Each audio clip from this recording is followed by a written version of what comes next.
સુરત શહેર એક એવું મહાનગર જ્યાં હીરાની ચમક આખી દુનિયાને મોહિત કરે છે. પણ તે ચમકની પાછળ છુપાયેલી છે અસંખ્ય તૂટેલા સપનાઓ અને દિલોના દર્દ.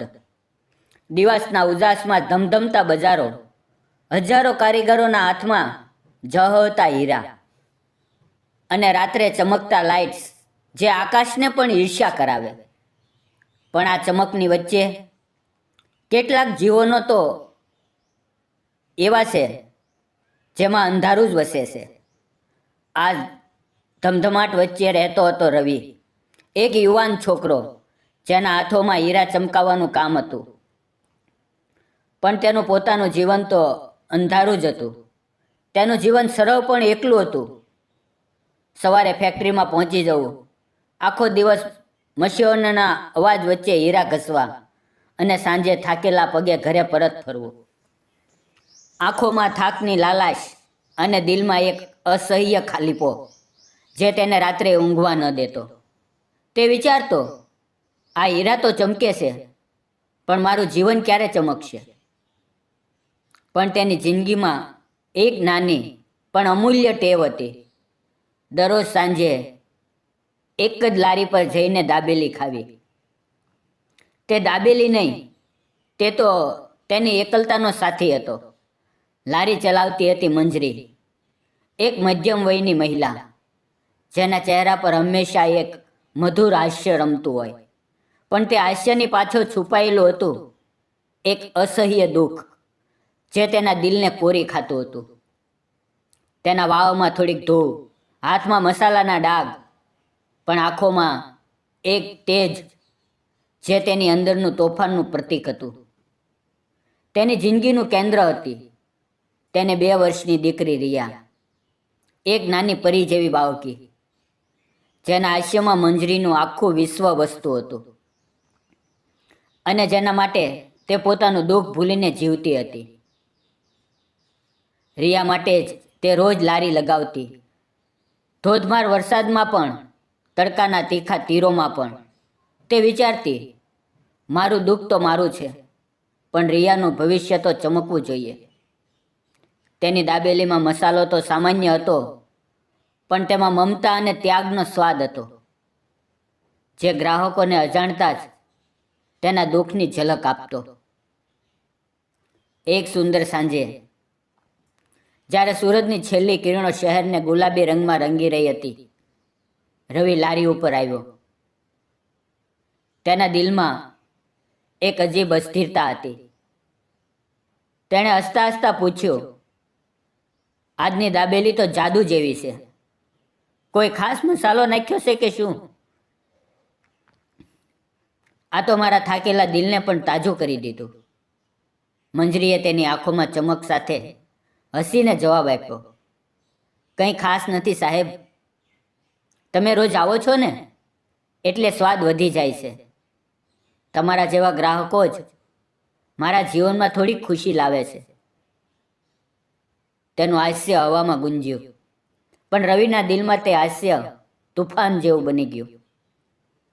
તેને અનુભવ થયો કે હાસ્ય તેની એકલતાને ભરી રહ્યું છે, અને તેના દિલમાં એક નવી લાગણી જાગી જે તેને ડરાવતી પણ હતી અને આકર્ષિતી પણ હતી. હવે લારી પર રવિનું આવવું નિયમિત બની ગયું. ક્યારેક તેઓ વાતો કરતા, સુરતના બજારો વિશે, હીરાની ચમક વિશે, અને ક્યારેક મૌનમાં બેસીને એકબીજાની આંખોમાં જોતા. રિયા તો હવે રવિને જોઈને ખુશ થઈ જતી. તેના નાના હાથમાં દાબેલી પકડાવીને તે કહેતી, અંકલ, આ તમારી.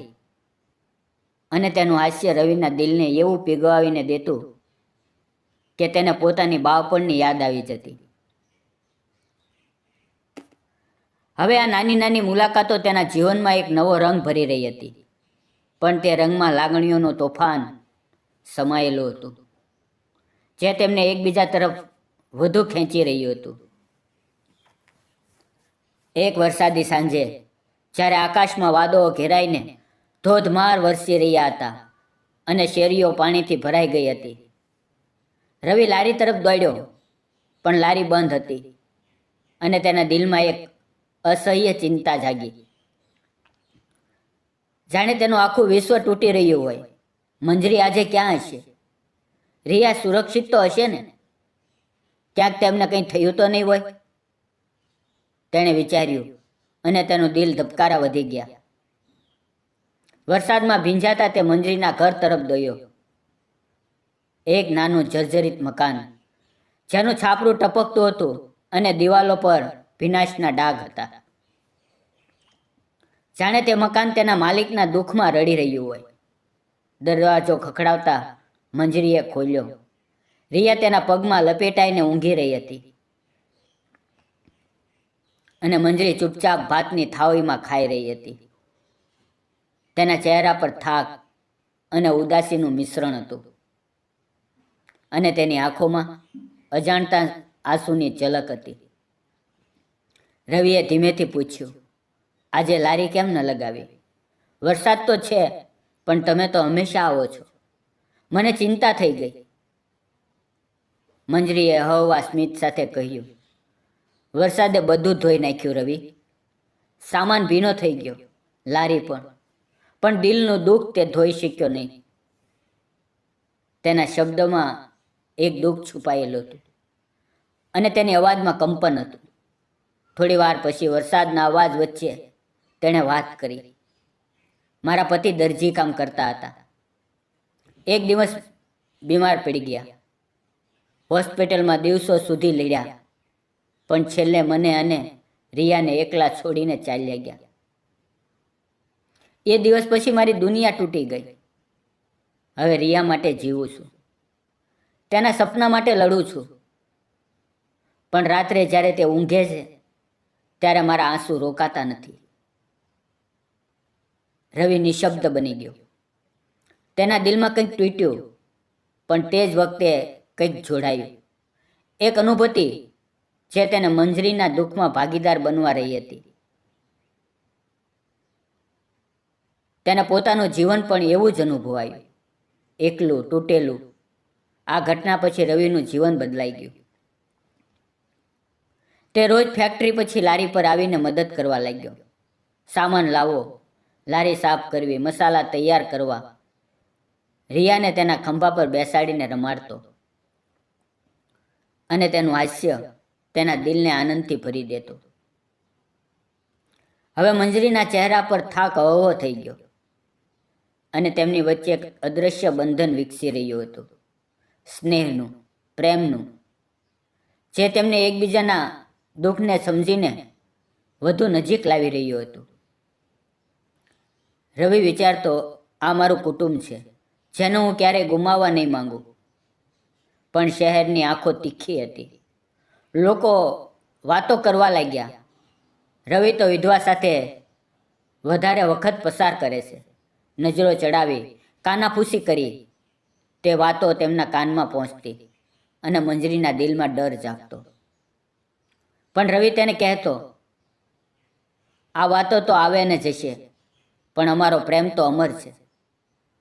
એક શાંત સાંજે જ્યારે લારી પર ગ્રાહકોની ભીડ ઓછી થઈ ગઈ હતી, મંજરીએ રવિને કહ્યું, રવિ, તું સારો છે, પણ હું વિધવા છું. મારા જેવી સ્ત્રીને સ્વીકારવા માટે હિંમત જોઈએ. સમાજ આપણને ક્યારેય સ્વીકારશે નહીં. તારું ભવિષ્ય બગડી જશે અને મને તો તારું દુઃખ જોવું પડશે. તેના અવાજમાં આંસુની ધારા હતી. રવિએ તેની આંખોમાં જોઈને શાંતિથી કહ્યું, હું સમાજ માટે નથી જીવતો મંજરી, હું તારા સ્મિત માટે જીવું છું. તારા દિલની સચ્ચાઈ એ હીરાથી વધુ ચમકે છે. તારા વગર મારું જીવન અધૂરું છે અને તારું દુઃખ હવે મારું છે. તેના શબ્દોમાં એવી તાકાત હતી કે મંજરીની આંખોમાં આંસુ આવી ગયા. પણ આ વખતે ખુશીના, આશાના અને પ્રેમના. કેટલાક મહિના પછી રવિએ પોતાના પરિવારને વાત કરી. ઘરમાં તોફાન મચી ગયું. મા બાપે કહ્યું, વિધવા સાથે લગ્ન? લોકો શું કહેશે? તારું જીવન બરબાદ થઈ જશે. બહેનો અને ભાઈઓએ પણ વિરોધ કર્યો. રવિએ એક જ જવાબ આપ્યો, લોકો શું કહે છે એ પરવા નથી. કારણ કે જે પ્રેમ સાચો હોય એમાં દુનિયાનો અવાજ સંભળાતો નથી. તેણે મંજરીનો હાથ પકડીને પૂછ્યું, તું તૈયાર છે? તેના હાથમાં કંપન હતું, પણ તેનું દિલ મજબૂત હતું. મંજરીએ આંખો નીચી કરીને કહ્યું, હા, જો તું મારી દીકરીને પણ સ્વીકારે છે તો. તે મારી જિંદગી છે અને તેના વગર હું અધૂરી છું. ત્યારે રવિ હસીને બોલ્યો, રિયા તો પહેલેથી જ મારી છે. તેના વગર તો હું અધૂરો છું. તેને હું પિતા જેવો પ્રેમ આપીશ અને તારા દુઃખને મારા પ્રેમથી ભરીશ. હવે મિત્રો, લગ્ન સાદા હતા. કોઈ ઢોલ તાલે નહીં, કોઈ ભવ્ય સમારોહ નહીં. ફક્ત 3 દિલો, રવિ, મંજરી અને રિયા, એકબીજા સાથે જોડાયા. મંદિરમાં લગ્ન થયા, જ્યાં ભગવાનની સાક્ષીમાં તેઓએ વચનો લીધા અને તેમના આંસુઓની સાથે હાસ્યમાં બદલાયા. લગ્ન પછી મંજરીએ લારી બંધ ન કરી.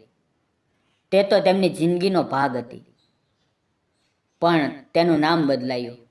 રિયા એન્ડ રવિ દાબેલી. હવે બંને સાથે કામ કરતા. રવિ હીરા ઘસ્યા પછી લારી પર આવે, મસાલા મેળવે, ગ્રાહકોને હસીને આવકારે. રિયા તેમની વચ્ચે દોડાદોડ કરે અને તેનું હાસ્ય આખી શેરીને ભરી દે. તેઓના પ્રેમમાં એવી તાકાત હતી કે લોકોની વાતો તેમને સ્પર્શી પણ ન શકી. લોકો હવે તે લારી પર ખાવા નહીં, પણ તે સ્વાદનો પ્રેમ લેવા આવતા. એક ગ્રાહકે કહ્યું, રવિભાઈ, તમારી દાબેલીનો સ્વાદ અલગ છે, જાણે કોઈ જાદુ હોય. રવિ હસીને બોલ્યો, હા સાહેબ, કારણ કે આ દાબેલીમાં પ્રેમનો મસાલો છે અને પ્રેમ તો દુઃખને પણ ખુશીમાં બદલી નાખે છે.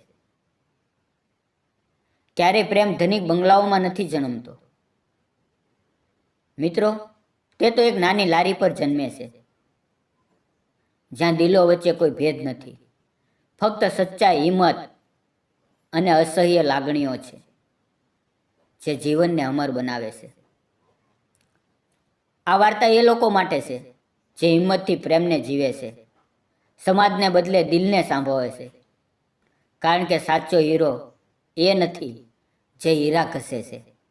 સાચો હીરો એ છે જે તૂટેલા દિલોને જોડીને જીવનને ચમકાવે છે. એક સાચો પ્રેમ ક્યારે સમાજથી નથી ડરતો. મિત્રો, વિડીયોમાં આવેલા નામ, પાત્ર અને ઘટના ફક્ત કાલ્પનિક હતા. તેનો કોઈ પણ વ્યક્તિ, જાતિ કે ધર્મ સાથે સંબંધ નથી. આ વિડીયો માત્ર મનોરંજન અને શૈક્ષણિક હેતુથી બનાવવામાં આવ્યો છે. જો વાર્તા પસંદ પડી હોય તો ચેનલને સબસ્ક્રાઈબ જરૂર કરજો અને વાર્તાની અંદર તમને શું ગમ્યું તે કોમેન્ટ કરીને જરૂર જણાવજો. ફરી મળશું મિત્રો આવતીકાલે એક નવી વાર્તાની અંદર. ત્યાં સુધી આવજો. વિડીયો જોવા બદલ આપ સૌ ગુજરાતી મિત્રોનો દિલથી ધન્યવાદ મિત્રો.